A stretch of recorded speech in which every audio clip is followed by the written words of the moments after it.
పిల్లలు మీకు తెలుసా జంతువుల పట్ల ప్రేమ కలిగి ఉండటం ఒక గొప్ప గుణం. ఒక ఊరిలో శివ అనే అబ్బాయి ఉండేవాడు. అతను ఊరిలో అందరికీ మంచి స్నేహితుడుగా ఉండేవాడు. అంతేకాదు శివకి జంతువులన్నా ఎంతో ప్రేమ. ఒకరోజు శివకి దారిలో వస్తూ ఉండగా పిల్లి అరుపులు వినిపించాయి. శివ అటూ ఇటూ చూశాడు.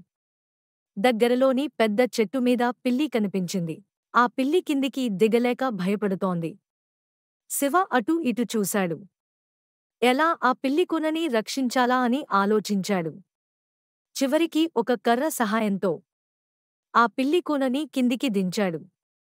ఆ పిల్లి కూన శివకి మంచి స్నేహితుడిగా అయ్యింది.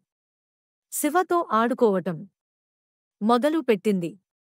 ఆనందంగా గెంతులు వేస్తూ ఆడుకుంటోంది. శివకి తన కొత్త స్నేహితుడితో ఆడుకోవటం నచ్చింది.